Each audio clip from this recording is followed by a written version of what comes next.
jo soc Eulàlia, resident de Família i Comunitària, i vaig triar aquesta unitat docent, la unitat docent Terres de l'Ebre, perquè és un centre bastant petit, en el que hi ha molt bona relació tutor-resident i també tenim molt bona relació entre tots els companys residents. A més, quan estàs tant a l'Hospital com al CAP, són centres petits en els que el metge de família està a primera línia de tot, tant dels casos més greus com dels més bàsics. A més, com ja descobrireu, és un lloc preciós, amb moltes possibilitats i us ho passareu molt bé.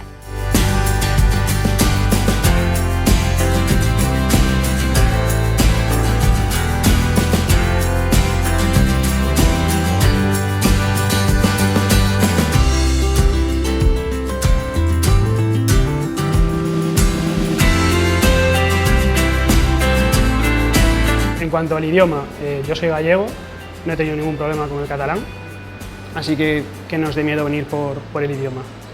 ¿Y qué decir de Tortosa? Tortosa es una ciudad tranquila, es una ciudad histórica, es cómoda para vivir y está localizada en la desembocadura del Ebro, por lo tanto vas a tener zona de mar y montaña que será accesible y podrás hacer diferentes actividades.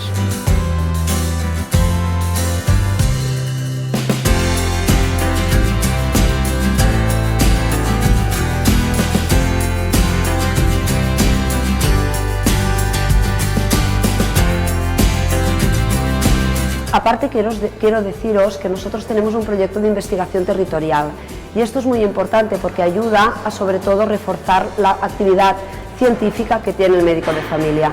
Los médicos de familia tenemos la posibilidad de poder investigar en primaria porque los pacientes son nuestros y nosotros somos quienes hacemos el seguimiento de sus patologías. Por eso os esperamos.